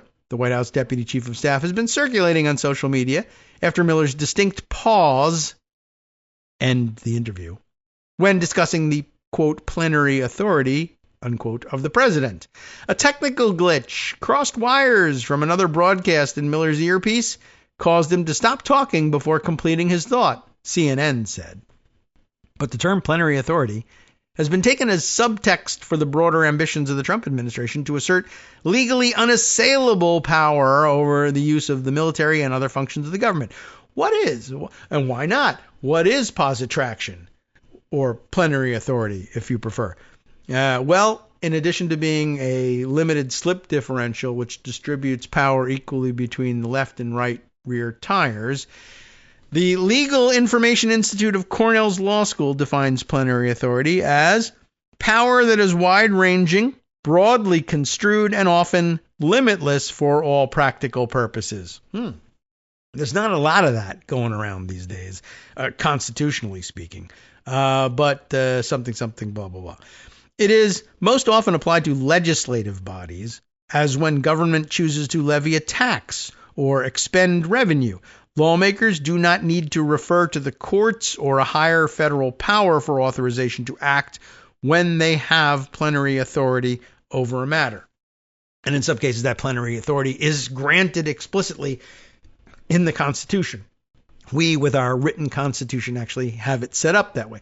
But if the legislature decides to appropriate money from the Treasury for certain purposes, they are said to have the plenary authority to do that because it's actually explicitly granted in the Constitution. And essentially nobody disputes that. Until now, of course, when President Trump says, actually, no, I have that plenary authority. No, you really absolutely explicitly do not. But yet, you know, if you order the Treasury to do it your way and not their way, and the Treasury complies, for practical purposes, you appear to have that plenary authority. You don't, you're violating the Constitution to use it. But if the judges also say, I don't know what you're talking about, Constitution, I think it's fine, then maybe you do have that plenary authority. That's the nature of plenary authority. So to claim it for I can do whatever I want with the National Guard is a bit of a worry, especially when we say deploy it domestically. There are supposed to be limitations on that. And you're just saying, there really aren't. What was Stephen Miller referring to when discussing plenary authority? Miller had just been asked a question about the president's legal authority to deploy federalized National Guard troops. Miller's initial response was to cite Title 10 of the Federal Code and then to assert that this gives the president plenary authority to direct those troops as he sees fit. Title 10 is the general military law of the armed forces. While it does not use the term plenary authority or plenary power, the administration relies on its text to assert wide-ranging authority to use the military. So does it say the president has plenary authority there? No. Are they claiming it anyway? Yes. Is it on the basis of any text in Title 10? No, decidedly not. Can't be. It's not in there. Okay. The executive also relies on Article 2, Section 2 of the U.S. Constitution, which states the president shall be the commander-in-chief of the Army and Navy of the United States and the militia of the several states when called into the actual service of the United States. So is he the commander-in-chief of the National Guard? No, not until when they are called into the actual service of the United States. Does his declaration that they are now in federal service serve to trigger that? Question mark. No one really knows because we've not really tried it in this manner before. Or when it's been tried, people haven't disputed the ability to do it. And although when it's been tried before, it's usually along with things that most people agree, yeah, that's the actual service of the United States. Is what he's doing now in service to the United States? He thinks so. A vast majority of the population does not. But do they matter? Not sure. Does the president actually have plenary authority over the military? Answer, not really. That's what it says. Jennifer Elsey, maybe E-L-S-E-A, published a primer, we say it that way, primer, other people still say primer, with the Congressional Research Service on the current debate about the extent of the president's power to use the military in December of 2024. The Constitution reserves the power to declare war to, you remember it from the Constitution, right? Congress, and has constrained presidential authority over the military with laws like the War Powers Resolution of 1973, the Posse Comitatus Act, which restricts the use of the military to police civilians, the Insurrection Act, which establishes exceptions to the Posse Comitatus Act, and the Uniform Code of Military Justice, and again, Title 10 of the Federal Code, which widely constrains what the military is allowed to do and what orders the president can issue lawfully. The president does have plenary authority over the government's conduct of foreign affairs, as delineated by the Constitution and affirmed by Supreme Court decisions. Presidents have referred to this authority when explaining the use of the military in other countries. Why has Stephen Miller's comment raised hackles? Well, what are hackles? Anyway, for many, the term plenary authority, as applied to Trump, is synonymous with autocratic control and disregard for the Constitution or court orders. Trump asserted near plenary authority in Newsom et al. Versus Trump, the lawsuit by Gavin Newsom, California's governor, that forced Trump to withdraw most National Guard troops from the Los Angeles area. Trump's assertion of plenary power there was rejected by the court. You can tell by the fact that he lost. If you have plenary power there, you won't lose. Eric MacArthur, representing the federal government, asserted that Trump's decision to federalize National Guard troops to send to Portland is beyond review by any federal court, citing Martin versus Mott, in which the Supreme Court in 1827 ruled that deployment of the militia was at the discretion of the president alone. MacArthur argued that deployment relies on preconditions of rebellion and that the president has the sole and exclusive judgment about whether the statutory preconditions have been met. That is the end of this piece, but we are also finding that there are federal courts who are saying, well, that's a false premise. It's not true that the president has the sole and exclusive judgment about whether or not the statutory preconditions have been met, i.e., whether or not there is real rebellion going on. How do I know? Well, because that is temporarily at least the case because of stories like this one. I got to scroll and find it. And mind you, this is published by CBS News, which has now come under the control, I guess, allegedly, of Barry Weiss as editor-in-chief. How did she allow this to be published? She hasn't solidified her control yet. I was thinking the other day, it might be like the last time we end up citing CBS News on anything, because I'm a little worried that it might become a less than trustworthy source of news. Anyway, while she's still solidifying things, they were willing to publish the following. Chicago federal judge temporarily blocks National Guard deployment in Illinois. Todd Fuhrer and Charlie DeMar, Sarah Tenenbaum, Sabrina Franza, Carol Thompson, and Megan DeMar get together on this one. Charlie DeMar and Megan DeMar. Is that a thing? All right. They're not listed next to one another, I noticed. That's interesting, too. A federal judge on yesterday, granted a restraining order temporarily blocking the Trump administration's deployment of National Guard troops in Illinois after state and local leaders objected to the deployment. By the way, the latest on that one, of course, the Trump administration is appealing that ruling. Do you remember from, I don't know how many I guess months ago, we discussed something about this, procedurally speaking. Ordinarily, well, what's weird about this? They're appealing a temporary restraining order, TRO. You remember a couple months ago, we discussed this briefly, one day. So maybe you don't pull it out of memory or not, but temporary restraining order, typically speaking, not an appealable order. not because mistakes can't be made, but because they're temporary in nature. And by the time you get to a substantive appeal on the subject, the temporary restraining order is often over. So generally speaking, you can't do it. On an emergency basis, could you do it? You can make the case. It's happened before. Of course, the Trump administration thinks everything is an emergency. And in fact, what they think is an emergency is, well, if you allow them to get away with this temporary restraining order just because it's temporary, we'll lose face in some way. That's the emergency.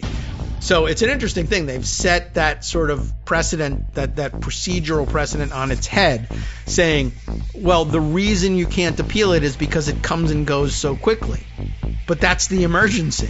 We want to nullify it and not just wait it out.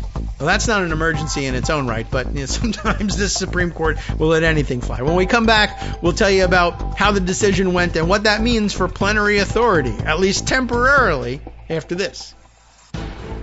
Hi, everybody. It's me, David Waldman. Yes, the same guy who interrupts you all the time. Interrupting you one more time just to tell you again, another reminder that your contributions are what keep this show on the air, and Patreon.com, Patreon.com, is still among the easiest ways to make the sustaining subscription donations that keep us afloat.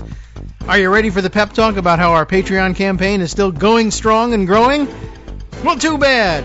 Yeah, the plain fact is we actually are headed in the wrong direction, and whereas we once had about 175 monthly patrons, we're now actually down below 150. Time to recruit some more.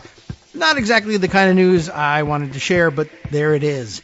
For those of you in a position to support the show, Patreon.com does make it easy to make those secure, recurring monthly contributions to do so. Patreon.com/KagroX gets you straight to our donation page. We've been through a lot together. The worst of the pandemic, we hope. The worst of the insurrection, we hope. So go ahead and treat yourself. You don't need an excuse. Give yourself the gift of a little something you enjoy in life. Support the show. And of course, if you happen to prefer using PayPal or even the Square Cash app, we're up and running on those options too. So thanks again, everyone, for all your support. We couldn't, or at least shouldn't, do it without you. Hope you'll be on board soon too. Thanks for all your support. All right, welcome back now to the Kagro in the Morning Show here on Netroots Radio. So what's up? How's the plenary authority claim doing with respect to the National Guard deployment so far? Well, at the moment, not particularly good. In a ruling from the bench, U.S. District Judge April Perry said no National Guard units may be deployed in Illinois for the next 14 days. A full written ruling will be published on Friday, that's today, and Perry said she expects her order will be appealed, despite the fact that you're not usually supposed to be able to do that. The restraining order expires at 11:59 p.m. on October 23rd, but Perry has scheduled a telephone hearing for 9 a.m. on October 22nd to determine if it should be extended for another 14 days, which I guess might be long enough for a court that wants to hear something like this, an appeal of a temporary restraining order, to say, all right, well, it's not as temporary as some of them, especially if the appeal is just on the question of the extension. Perry's ruling means National Guard units already sent to the Chicago area cannot operate on the mission they were sent for, which was allegedly to protect federal agents and facilities in Illinois, including a U.S. Immigration and Customs Enforcement detention center in Broadview, where 45 soldiers arrived overnight. But now they just have to, play pinochle and eat donuts, I guess. They're stuck. If they're going to honor the court's decision, which, there's a pretty good chance maybe they just won't. Anyway, while the restraining order remains in effect for 14 days, the Trump administration has moved to deploy troops in Illinois for at least 60 days. So it's very possible both sides will be back in court before the restraining order expires. And of course, I would guess that the government position in all of this is we have an emergency on our hands. We need to be able to appeal the temporary restraining order despite the usual prohibition on that, because our deployment will be significantly impacted. We want 60 days worth of deployment, but if the first 14 to 28 days were under a temporary restraining order, well, That's irreparable harm to the government because we wanted to bother the latte sippers for those 14 to 28 days. And now we'll have to wait and only do it for 32 days afterwards. Okay. Perry said her decision came down to a credibility determination. This is where it's important, right? Do we have plenary authority or do we not? Well, this is a good shot across the bow of the plenary authority thing. Perry said her decision came down to a credibility determination. Usually not a thing when you're one of your parties is the federal government and the full power of the unitary executive. And they take full advantage of it. The government's representative in court basically says, no, there's no determination to be made. The president says this. So that's it. The authority is plenary. You have to, at the very least, even if it's not plenary, you are required by judicial canon to, and by precedent and precedential interpretation, to defer to the president on this. This is the president's main job. You can't get in his way. That's the theory here. So again, we'll start over. Perry said her decision came down to a credibility determination, and she found the Department of Homeland Security's assessment of recent events in the Chicago area to be unreliable. In other words, you have to accept the president's determination that there is what? You remember what the article from the Guardian about plenary authority said? That the conditions in Chicago, in this case, and everywhere else, but in this case, Chicago, rise to the level of actual rebellion in the states. That's what would trigger anything that could even remotely be considered plenary authority over federalized National Guard troops for the president. There needs to be a rebellion on the ground. And the judge said, I'm here. I can look and see. I can take the evidence offered by the government and see for myself that this is not rebellion in Chicago. So sorry, the triggering event for your claim of plenary authority, which is probably wrong anyway, but even if it isn't plenary, if it's something less than plenary authority, it's triggered by there being the conditions of rebellion on the ground in Chicago, and they're not. Just as we said with Portland. There is not a war in Portland. There just isn't. And to the extent that the president says there is, he's got mental health issues and someone needs to do something about it. But prior practice with non-mentally ill presidents has been, well, you defer to the president's authority, generally speaking. Well, because generally speaking, it was used within certain bounds. And now it's not being used within those bounds. It's something different. We have to decide whether or not what you're talking about has any grounding in reality. And since we can all see with our own eyes that it does not, it would be ridiculous and irresponsible for this court to say, yeah, rebellion is what the president says it is, because it's not. And by the way, that's the answer to, does he have plenary authority? He doesn't. Just because he says it's rebellion, is it rebellion? No. If that were the case, you would say that's plenary authority. But he doesn't have that. Okay, the judge says there is no credible evidence of an organized rebellion in Illinois, despite multiple protests. Yes, sure, because that's not a rebellion. And some assaults even against federal agents. Yeah, but that too isn't rebellion against the United States government. And it isn't organized. There's no evidence it's organized. Nor was there any evidence that the federal government has been unable to enforce the law without bringing in troops amid an ongoing immigration crackdown in the Chicago area.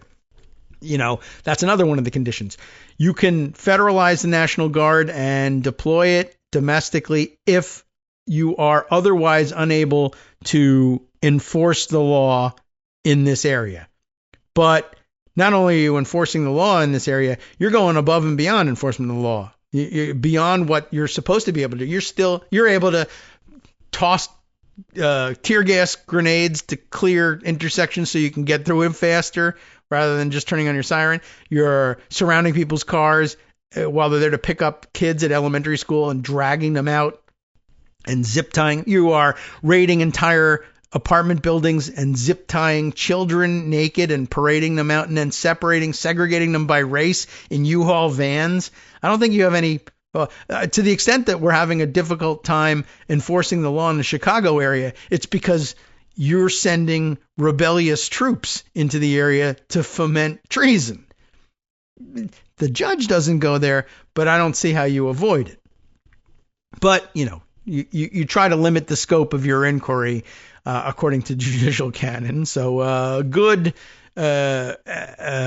restraint shown there, because you could and should have explored the alternative about who's fomenting rebellion there. Anyway, the judge said there is, quote, no doubt there have been acts of vandalism and assaults during the ICE operation in Chicago, but she could not agree that local law enforcement have been unable to handle the situation, calling the Trump administration's claims otherwise, quote, unreliable. Right? I mean, are they having difficulty arresting people for vandalism? I mean, there is crime that happens, just as there is crime that happens everywhere. And that was the huge complaint, that for years, that's Trump's complaint. Chicago is crime-ridden. Yeah, none of it constituted rebellion until the crime suddenly involved you. And you weren't the perpetrator, or you weren't stealing money. It was a different kind of crime for you, a new experience in crime. Anyway, the judge also noted that federal grand juries have refused to indict a number of the protesters who were arrested outside the Broadview ICE facility, which, she said, casts significant doubt on Homeland Security's credibility and assessment of what's happening on the streets of Chicago area. If grand juries don't think it's rebellion, and I don't think it's rebellion, maybe it's not rebellion. The judge also said there is overwhelming evidence that deploying troops would lead to civil unrest, and said the provocative nature of ICE agents' actions, and in some cases constitutional violations, has led to an increase in protest activity already. I find that allowing the National Guard to deploy will only add fuel to the fire that the defendants have started, she said. So she is kind of going there. She's not telling anybody that what they started is the rebellion, but she is recognizing that they started it. Because the National Guard is not trained in law enforcement functions or de-escalation tactics, the judge said allowing troops at the Broadview ICE facility or anywhere else would not be responsible, noting state and local police have indicated they are able to provide protection and keep the peace, although it's increasingly difficult for them because the federal agents keep tear gassing the local agents. That seems to be problematic. Anyway, the judge said adding militarized and untrained troops to the situation would not be in the community's best interest. In a statement Thursday night, White House spokesperson Abigail Jackson said, "How dare you?" essentially. Again, amidst ongoing violent riots and lawlessness that local leaders like J.B. Pritzker have refused to step in to quell, President Trump has exercised his lawful authority to protect federal officers and assets. President Trump will not turn a blind eye to the lawlessness, or a puffy eye, that one he will turn, to the lawlessness plaguing American cities, and we expect to be vindicated by a higher court. Well, Illinois Attorney General Kwame Raoul said he believes the judge, quote, did a very careful job of weighing the evidence and, quote, made the correct decision to enter a temporary restraining order. This is an important decision, not just for the state of Illinois, but for the entire country. The question of states' sovereignty was addressed in this decision. The question of whether or not the President of the United States should have unfettered authority, that's plenary, to militarize our cities was answered today. In a statement, Chicago Mayor Brandon Johnson called the judge's ruling a win for the people of Chicago and the rule of law. Judge Perry echoed many of the points that we have made repeatedly. Trump's deployment is illegal, unconstitutional, dangerous, and unnecessary. There is no rebellion in Chicago. There are just good people standing up for what's right, Johnson said. The judge established that the Trump administration is unreliable. They lie, misrepresent, and put people in danger. We will continue to use all of the tools at our disposal to end the Trump administration's war on Chicago. Governor Pritzker also praised the ruling in a post on X, which he should quit. Donald Trump is not a king, and his administration is not above the law. That's, again, what plenary stuff is about. Today, the court confirmed what we all know. There is no credible evidence of a rebellion in the state of Illinois, and no place for the National Guard in the streets of American cities like Chicago. A lawsuit filed by Chicago, and Illinois called Trump's deployment of troops patently unlawful. In a lawsuit filed Monday, the state of Illinois and city of Chicago claimed that the Trump administration's deployment of federalized troops in Illinois is, well, you heard it, patently unlawful. Plaintiffs ask this court to halt the illegal, dangerous, and unconstitutional federalization of members of the National Guard of the United States, including both the Illinois and Texas National Guards. The lawsuit states the federal government filed its response with moments to spare before the Wednesday midnight deadline in a 59-page filing that argued President Trump has the legal authority to deploy the troops and that the state objections should not block the operations. Attorneys for the federal government also argued courts should be highly deferential when reviewing a president's judgment, saying it's within the scope of the authority of the executive branch given by the Constitution and statutes. Perry began hearing arguments in the case at the Dirksen Federal Courthouse in Chicago at 11 a.m. We read a little bit about that yesterday, where the chief judge said, we don't need federal troops guarding the place either. Thank you very much. And at the hearing, Judge Perry noted at the start that they've taken on new urgency because in the time between the lawsuit being filed on Monday and today's hearing, the government had already deployed 500 National Guard troops to Illinois and Chicago. The judge initially declined to grant an emergency temporary restraining order in the hours after the lawsuit was filed, but warned the federal government that they should take a pause on deployment amid legal proceedings. Lawyers for the state of Illinois and the federal government gave opening statements before being questioned for hours by Judge Perry. Many of her questions focused on what exactly the National Guard would be authorized to do in their capacity of, quote, protecting federal property and federal agents. Judge Perry admitted the open-ended nature of the president's order is cause for concern.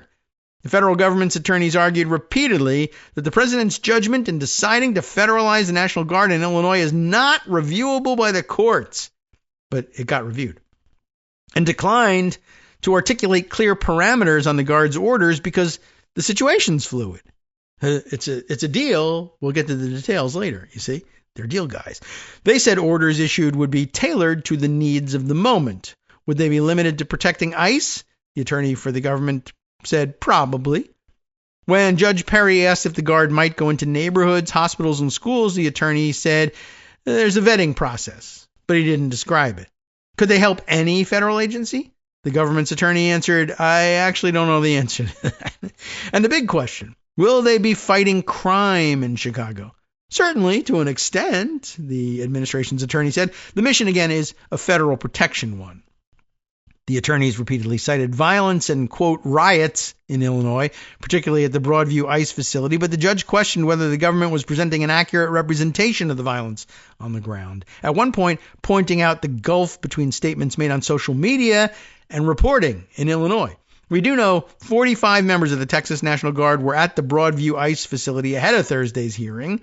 In the state's opening argument, they mentioned internal communications from the person in charge at Broadview said the situation was under control.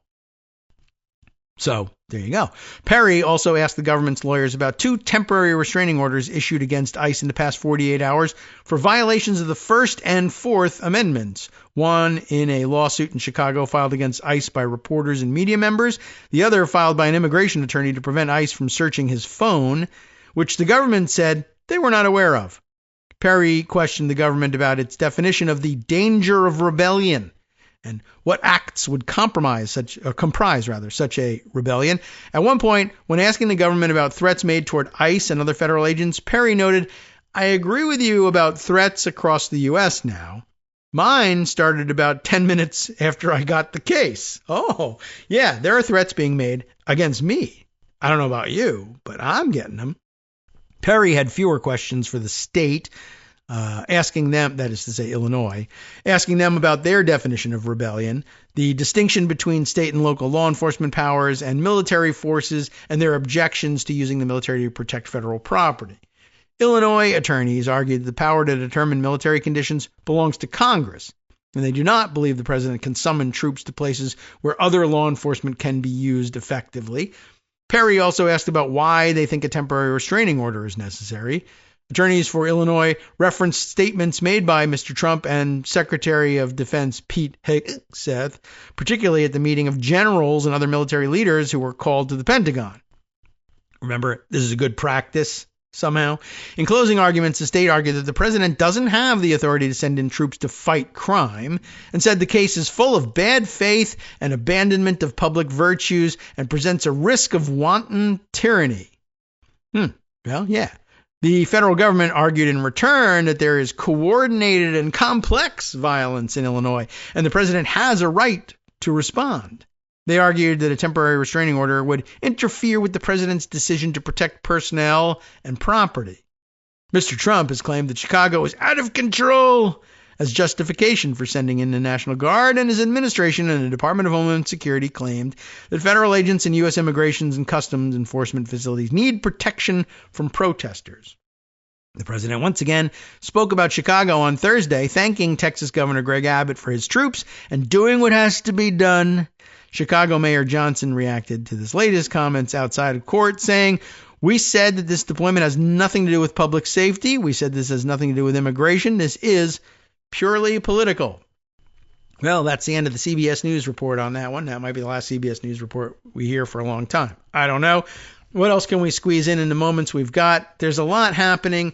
Let me add this for the weekend because we'll probably be hearing more about it, and just remind you that we heard about this guy before on the show. He was added to the Rogues Gallery some months ago, and he's back in the news. More problems for key Trump nominee accused of sexual harassment. Of course, that's what happens with Trump nominees. That's how they get to be Trump nominees. This is Paul Ingrassia. Remember him? We mentioned him a while ago. I forget the context in which he came up, but the thing I remember about him was that he was telling people he was a lawyer admitted to the bar and permitted to practice before the court before that was actually the case. And I forget whose case it was he was picking up.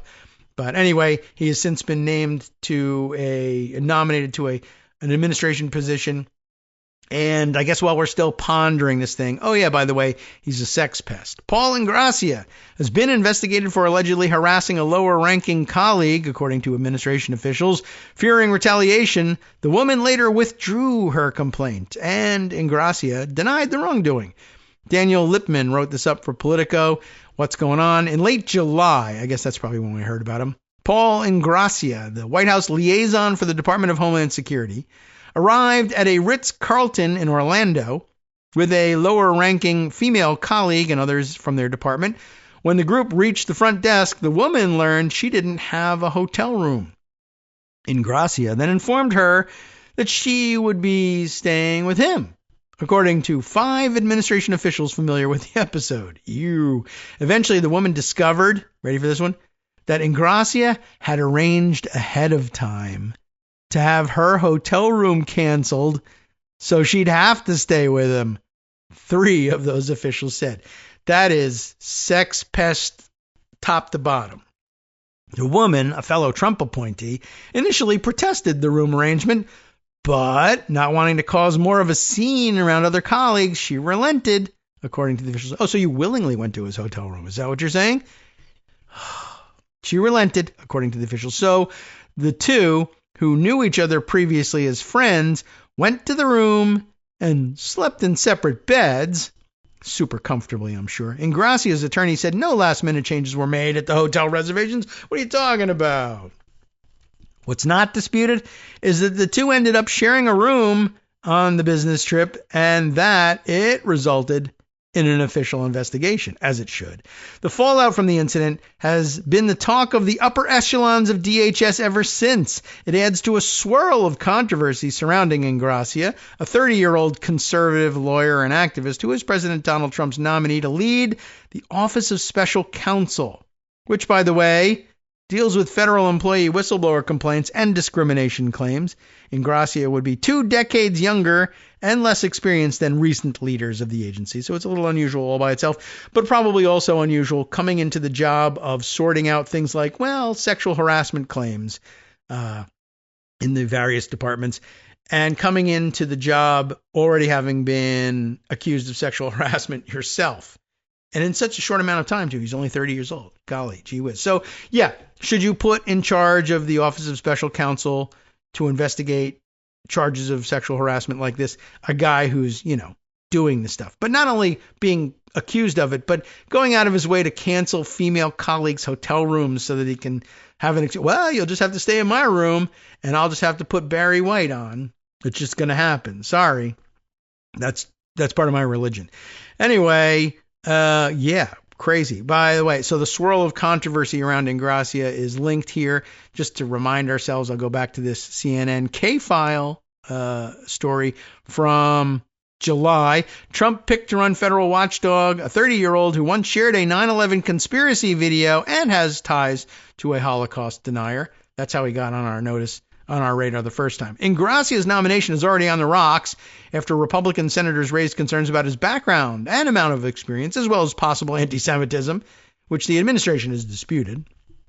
The Florida episode, that's where the hotel thing went on, comes as DHS is struggling to meet White House demands for mass deportations and battling Democratic states and cities that refuse to help with Trump's immigration agenda. DHS Secretary Kristi Noem has been a key messenger for the president, but has received some criticism for appearing more focused on getting attention on television than running her department. Ingrassia's female colleague filed a human resources complaint against him before retracting it days later, fearing retaliation.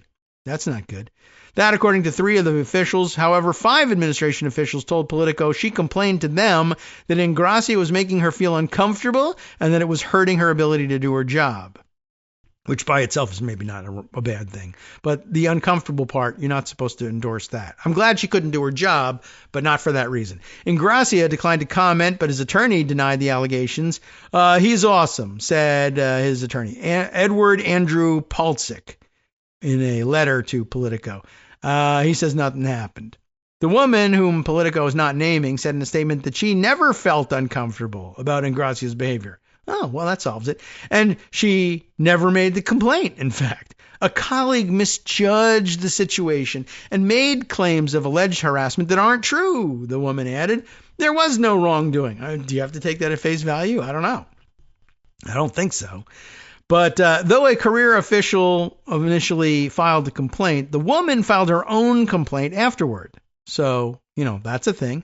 That, according to 2 of the officials, who were, of course, granted anonymity to speak about this, in addition to including the Florida incident in the complaint that she later retracted.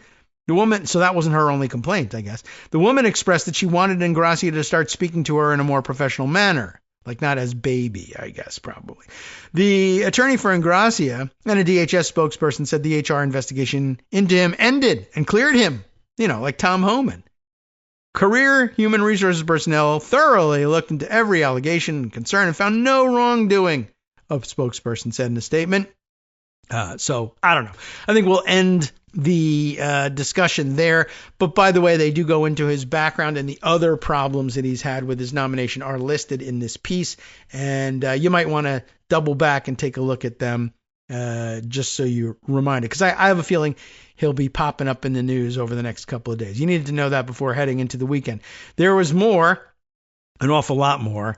Oh, you know what? Let me leave with this one, because this is something else we need to talk about too. Axios has an interesting report. I'm not going to be able to get all the way through, but we'll start. But now we got to keep an eye out for a pattern. Scoop, says Axios. Dominion voting. You remember those guys, right? They won the big defamation suit against Rudy Giuliani, Sidney Powell, OANN, right? One American News Network. What's going on? Dominion voting has been sold to a company run by an ex-GOP election official, it turns out. Alex Eisenstadt has the news. Long story short on this one, they won judgments against all of the Trump world figures from the first time around who defamed them, and OANN worth billions of dollars. So what happens? A Republican, I guess probably a billionaire, has bought the company and says what? You know what? I think I'm going to direct the company, which I now own, to settle those suits after all, and instead of collecting the billions of dollars that were owed by those guys, and they're never going to be able to pay us anyway, I'm going to write it off. I don't know the whole thing, partial, I'm not sure. But this represents an interesting tactic, and one of the dangers, again, of allowing massive amounts of wealth to accumulate in individual hands. This isn't Elon Musk, as far as I know, but it could open the door for just like, you know what? We make all these claims about these voting systems, but they're defamatory. They're lies. And we're held accountable finally for it in court. But why don't we just buy our way out of it? Ooh, that's a thought. I mean, it's kind of what was going on with Twitter, right? Where Elon Musk was saying, people are being shadow banned, I'm being throttled, they're suppressing my opinions. In fact, there's tyranny going on. The Twitter files will show you that the government was demanding that we all be censored. I can't produce any of the information about it though, because it's not happening. But one of the things I could do is I could buy the company and then thereafter raid their files. At a minimum, I could end the censorship if there really was any, by simply, whatever. I'll declare it to be at an end, and I can even probably dig up files that make it look like I was right. But this idea of spending billions of dollars to, create conditions in which it looks like maybe I wasn't lying, even though the history of the event is that I was, opens up some really scary possibilities. Is that what's going on with Dominion? And could that be the end of it, or does it just open the door to more things? Like, for instance, we've all become accustomed to the fact that QAnon weirdos, MAGA weirdos, other right-wing weirdos, Elon Musk included, are all lying their asses off about stuff like Pizzagate and craziness like that. I mean, I guess if you're sitting, again, once more, another one of the problems of these deal guys, if you're sitting on $3, maybe $400 billion, what would be the cost of, say, what if Elon Musk buys Comet Pizza, makes him an offer they can't refuse? I will pay you $1 billion for Comet Pizza. They'll sell in a minute. And then I spent another $1 billion, I won't need that much, tearing up the ground underneath and building that non-existent basement and equipping it with a dungeon. And saying, aha, now that we finally own the place and can inspect it freely, it turns out there really was a child sex predator dungeon underneath Comet Pizza the whole time. We just saw you build it. No, you didn't. Can you do that? Would that work? I don't know. But could you try it? You could. And do no damage to your finances as Elon Musk. What else could you buy along the way? I mean, was Comet Pizza enough? You did $44 billion worth of that kind of crap with Twitter. What if I buy an entire city block in Portland, Oregon, and burn it to the ground and say, see, we were right about rebellion in Portland or Chicago or both. Can you do it and do no damage to your $300 billion pile of money? Yeah, you could. From Please don't. NetworksRadio.com. You have been listening to Kagro in the Morning with David Waldman. Anyway, something to keep an eye on with that Axios story, which I can't actually read to you anyway. Here's what Justice Putnam can read to you about on the West Coast Cookbook and Speakeasy coming up next. Top of the line here, Trump may have immunity, but his corrupt sycophants do not. Something to keep in mind as they lie for him repeatedly. And Justice will lay out the lies for you. We'll see you next week.